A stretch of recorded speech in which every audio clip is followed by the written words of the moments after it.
কি এমন কারণ যে শুভমন গিলের প্রতি হঠাৎ করে অনেক মানুষ বা অনেক প্লেয়ার একটু রেগে আছেন? এটার পেছনে মূল কারণটা কি খেয়াল করে দেখবেন। তিনি যখনই এশিয়া কাপের মঞ্চে হঠাৎ করে অ্যাজ এ ভাইস ক্যাপ্টেন দলে প্রবেশ করলেন, তখনই কিন্তু কিছু প্লেয়ার কিন্তু নাখোশ হয়ে আছেন। এমনকি সঞ্জু স্যামসন বিশেষ করে তার প্রতি একটু রাগান্বিত অবস্থায় আছেন। খেয়াল করে দেখবেন সঞ্জু আর অভিষেক শর্মা কিন্তু এশিয়া কাপের আগে কিন্তু দুর্দান্ত স্টার্টার দিতে পারতেন ইন্ডিয়াকে। এমনকি তার ইন্ডিভিজুয়াল পারফরমেন্স যদি দেখেন, তিনি 11 ম্যাচে 3টা সেঞ্চুরি করতে পারছেন। অনেকে কিন্তু মনে করেন যে টি-20 ফরম্যাটে 20 থেকে 40 রান যদি একজন ব্যাটসম্যান করতে পারে এটাই কিন্তু ভালো। আবার অনেকে এটাই কিন্তু মনে করেন যে আপনার দিনে আপনি যদি আপনার সর্বোচ্চ ভালো খেলাটা দিতে পারেন, তাহলে কিন্তু একটা দল কিন্তু অপর দলকে শেষ করে দিতে পারে। সঞ্জু কিন্তু ঠিক সেম কাজটি করতে পারছেন।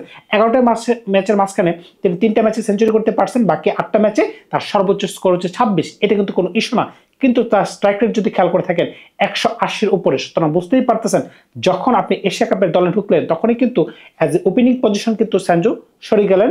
এমনকি তাকে 5 নম্বর পজিশনে খেলানো হলো, কিন্তু যখনই অস্ট্রেলিয়া টুরে যাওয়া হলো তখন কিন্তু তার পজিশনটা নড়বড়ে হয়ে গেল। খেয়াল করে দেখবেন 1 নম্বরে অভিষেক শর্মা, 2 নম্বরে যখন গিল ব্যাটিং করতেছে, 3 নম্বরে যখনই সঞ্জুকে ঢোকানো হলো তখনই কিন্তু সূর্যকুমার যাদব 4 নম্বরে চলে আসতেছেন, এমনকি তিলক বর্মা 5-এ চলে আসতেছেন। তিলক কিন্তু 3 নম্বর পজিশনে 2টা সেঞ্চুরি করতে পারছেন, এমনকি তার স্ট্রাইক রেট 3 নম্বর পজিশনে 180-র উপরে। যখনই তিনি 5 নম্বরে চলে আসেন তখনই কিন্তু তার স্ট্রাইক রেট 120-এর ঘরে চলে আসে, এমনকি তার এভারেজও কিন্তু বিলো 20 চলে আসতেছে। সুতরাং বুঝতেই পারতেছেন এখানে কিন্তু তিলক বর্মাও কিন্তু তার পজিশন নিয়ে একটু ক্ষুব্ধ আছেন। সুতরাং বুঝতেই পারতেছেন একমাত্র গিল যে উপরে ঢুকছেন এই কারণে কিন্তু সঞ্জুর মনে একটু রাগ আছে। এমনকি সঞ্জুকে যারা ভালোবাসে তার যে একটা ফ্যান বেজ আছে সবাই কিন্তু এখন গিলের প্রতি রাগ, এমনকি তিলক বর্মার ফ্যান বেজও একটু রাগান্বিত পজিশনে আছে। আবার দেখবেন জয়সওয়াল এই প্লেয়ারটা কিন্তু টেস্টে যেভাবে খেলতে পারতেছেন, এখন তো সময়ের দাবি যে তিনি যে কোনো সময় ভারতের টি-20 দলে বা 3 ফরম্যাটের প্লেয়ার তিনি হইতে পারেন। কিন্তু গিল কোন দাবিতে তিনি এখন টি-20 খেলতেছেন? জয়সওয়াল তো এই পজিশনে খেলার কথা, তো কেন তিনি খেলতে পারতেছেন না? এই কারণে তার ভিতরে একটা রাগ থাকবে। এমনকি তাকে যারা ভালোবাসে, তার যারা ফ্যান বেস আছে, অবশ্যই কিন্তু গিলের প্রতি একটা রাগ আছে। এটা কিন্তু আপনি মেনে নিতে হবে। সবচেয়ে বড় কথা হচ্ছে দেখেন রোহিত শর্মা ইন্ডিয়ান লিজেন্ড, তিনি কিন্তু 8 মাসের মাঝখানে ইন্ডিয়াকে 2টা মেজর ট্রফি এনে দিচ্ছে, একটা চ্যাম্পিয়ন্স ট্রফি, একটা টি-20 বিশ্বকাপ 2007-এর পরে 2024। সুতরাং বুঝতেই পারতেছেন 18 বছর পরে যখন রোহিত শর্মা একটা টি-20 ক্যাপ্টেন্সির মাধ্যমে আপনাকে একটা ট্রফি এনে দিল, আপনি তার থেকে ওডিআই ক্যাপ্টেন্সি হঠাৎ করে সরিয়ে নিয়ে এই বাচ্চা ছেলেটাকে দিয়ে দিলেন, 23 বছরের ছেলেটাকে দিয়ে দিলেন। সুতরাং বুঝতেই পারতেছেন রোহিত শর্মা মনেও যে কষ্ট থাকবে না সেটা কিন্তু আপনি বলতে পারতেছেন না। কারণ কি 1 বছর পরেই কিন্তু 2027 বিশ্বকাপ অনুষ্ঠিত হবে সাউথ আফ্রিকার মঞ্চে। সুতরাং বুঝতেই পারতেছেন এটাও কিন্তু একটা চাপা কষ্ট যে আমি বিশ্বকাপের মঞ্চে হইতে পারতাম, যে আমি দলকে নেতৃত্ব দিতে পারতাম, আমি এখন দলে খেলতে পারবো কিনা সেটা নিয়ে কিন্তু এখন অনিশ্চিত। সুতরাং বুঝতেই পারতেছেন তার মনেও কিন্তু কষ্ট রয়ে গেছে।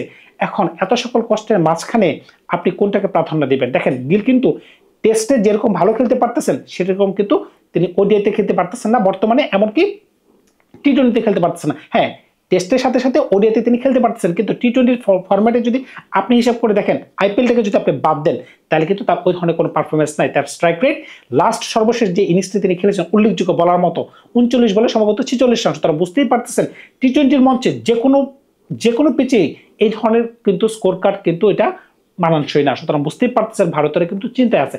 এখন যদি ভারতেরা কোনো পরিবর্তন করতে চায় তাহলে কিভাবে করতে পারে খেয়াল করে দেখবেন। এখন গিলকে কিন্তু অনেকেই চাচ্ছে না তাদের 2026 বিশ্বকাপ দলে। এটার পেছনে একটাই কারণ, গিল যদি ওপেনিং করে তখন কিন্তু সঞ্জু দলে খেলতে পারতেছে না।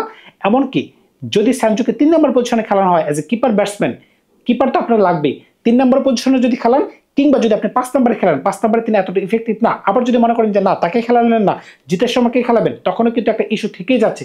এই যে একটা ইস্যু, তখন মনে করেন যে মিডল অর্ডার বা ফিনিশিং রোলে আপনি রিঙ্কু সিংকে খেলাতে পারতেছেন না গিলের জন্য কিন্তু এখন রিঙ্কু সিং এর ফ্যান বেসটাও কিন্তু আপনার প্রতি একটা দুর্বল। সুতরাং বুঝতেই পারতেছেন যে প্লেয়ারটা 2 মাস আগেও সবার মধ্যমণি ছিল, কারণ কি তিনি যখন টেস্ট ক্যাপ্টেন্সি নিয়ে একজন ইয়াং ক্যাপ্টেন যখন ইংল্যান্ডে গেলেন, যখন তিনি 700-এর উপর রান করতে পারছেন, সবাই কিন্তু বলতেছে ওয়াও ওয়াও ওয়াও তুমি দুর্দান্ত ব্যাটিং করতে পারতেছো। কিন্তু হঠাৎই যখন তিনি এশিয়া কাপের মঞ্চে আসলেন, 7টা ম্যাচ খেললেন, কোনো ম্যাচিক পারফরমেন্স নাই, এমনকি অস্ট্রেলিয়াতে 4টা ম্যাচ খেললেন, 11টা ম্যাচ টানা ফ্লপ। সুতরাং বুঝতেই পারতেছেন নিন্দা কিন্তু আপনাকে নিয়ে হবে। আপনি যদি 11টা ম্যাচের মাঝখানে আবার 2টা সেঞ্চুরি করতে পারতেন, কিংবা আপনার স্ট্রাইক রেট যদি 180-এর উপর হইতো, তখন কিন্তু আপনাকে নিয়ে কথা বলার কোনো সুযোগ ছিল না। যেহেতু আপনাকে পর্যাপ্ত সুযোগ দেওয়া হয়েছে কিন্তু আপনি ওই ধরনের কোনো প্রতিফলন দিতে পারতেছেন না, তখন কিন্তু অবশ্যই কিন্তু বলতে হয় যে আপনার প্রতি অন্যান্য প্লেয়াররা কিন্তু রেগে আছে। আপনি অবশ্যই খেয়াল করে দেখবেন স্যানচো যে ধরনের ব্যাটিং করতে পারতেন তাকে কি পর্যাপ্ত সুযোগ দেওয়া হয়েছে বলে আপনি মনে করতেছেন? খেয়াল করে দেখবেন যে ব্যক্তি 11টা ম্যাচের মাঝখানে 3টা সেঞ্চুরি করতে পারতেছে তাকে যদি আপনি হঠাৎ করে বসায় দেন কিংবা আপনি দলে জায়গা না দেন কিংবা তার পজিশনে যদি 6-9 করা হয় তখন কিন্তু একটা প্লেয়ার কিন্তু অবশ্যই রাগ করবে ভাই।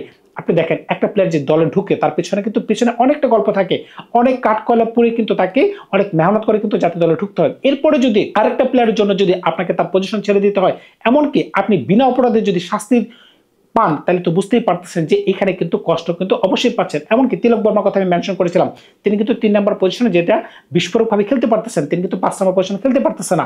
এখন কিন্তু সমস্ত কিছুই কিন্তু কাউন্টেবল। রোহিত শর্মার কথা আমি বললাম, এখন তিনি কিন্তু খেলতে পারতেছেন না, তিনি শুধুমাত্র ওডিআই ফরম্যাটে যেতে ভালো খেলতে পারতেছেন, টেস্টে যেতে ভালো খেলতে পারতেছেন, কিন্তু টি-20তে তার স্ট্রাইক রেট কিন্তু খুবই কম, 120-এর নিচে, 117-18।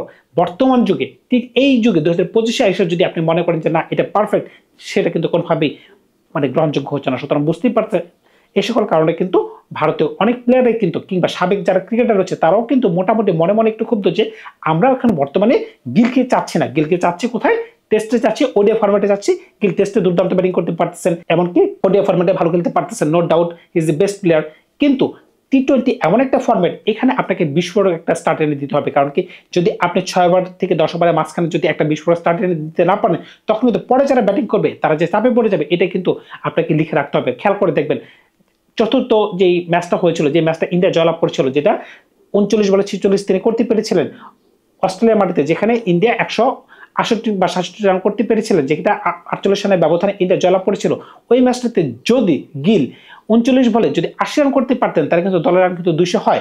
ওই দিন কিন্তু কপাল ভালো ছিল যে অস্ট্রেলিয়া ম্যাচটা হেরে গেছে এবং ইন্ডিয়া ম্যাচটা জয়লাভ করে ফেলছে। যদি এই রানটা তারা নিয়ে ফেলতো তখনই কিন্তু একটা বড় ধরনের নিন্দা হয়ে যেত যে আপনি কোন ধরনের ব্যাটিং করছেন। সুতরাং বুঝতেই পারতেছেন এই ধরনের ব্যাটিং কিন্তু বর্তমানে 2025 এসে চলে না, যেখানে অভিষেক শর্মা প্রথম বলে 4 ছক্কা মারার চেষ্টা করতেছেন, এমনকি ঋতুরাজ গায়কোয়াড় যার 9টা ম্যাচ খেলে যার এভারেজ 60-এর উপরে, তিনি দলে ঢোকার চেষ্টা করতেছেন। কিন্তু আপনি কিভাবে এখন দলের মাঝখানে জায়গাটা হোল্ড করতে চান? আপনাকে যদি দলের মাঝখানে জায়গাটা হোল্ড করতে হয় তাহলে কিন্তু অবশ্যই ভালো খেলতে হবে, প্লাস অন্যান্য ব্যাটসম্যানকে দেখাই দিতে হবে যে আমি আপনার থেকে ভালো খেলতে পারতেছি। যদি সেটা আপনি দেখাইতে না পারেন তখন কিন্তু সেটা আপনার ব্যর্থতা হয়ে পরিণত হবে। তখন কিন্তু এই যে আপনি বলতেছেন যে সবাই আপনার শত্রু হয়ে গেছে, আসলে আপনার শত্রু না, আসলে সবাই সবার পজিশনটা হোল্ড করতে চায়। এখন যদি সবাই শুধু সবার পজিশনটা হোল্ড করতে চায় আর যদি বলা হয় যে না আপনি খারাপ খেলতেছেন, তখন কিন্তু সেটা কিন্তু দোষের কোনো বিষয় না। সুতরাং বুঝতেই পারতেছেন সবাই কিন্তু সবারটা বুঝতেছে। এমনকি ভারতীয় দলও কিন্তু এমনটাই চাওয়া হবে যে এমন প্লেয়ারকে দলে ঢোকানো যে কিনা ভারতকে একটা ভালো স্টার্ট এনে দিতে পারে। এখানে নাম বড় ফ্যাক্টর হতে পারে না। সুতরাং বুঝতেই পারছেন যেখানে 8 মাসের ব্যবধানে একজন প্লেয়ার 2টা মেজর ট্রফি এনে দিচ্ছে, তাকে যদি আপনি অ্যাজ এ ক্যাপ্টেন থেকে সরাই দিতে পারেন, এখানে গিল কোনো ব্যাপারই না। তাকে কিন্তু যে কোনো সময় সরাই দিয়ে জয়সওয়ালকে দলে ঢুকাই দিতে পারে কিংবা স্যামসনকে বলে দিতে পারে যে আপনি আবার ওপেনিং করতে পারেন। সুতরাং বুঝতেই পারতেছেন নাথিং ইজ ফিক্সড। ধন্যবাদ সবাইকে, ভালো থাকবেন আপনারা। নতুন করে গল্প নিয়ে খুব শীঘ্রই হাজির হবো আপনাদের সাথে।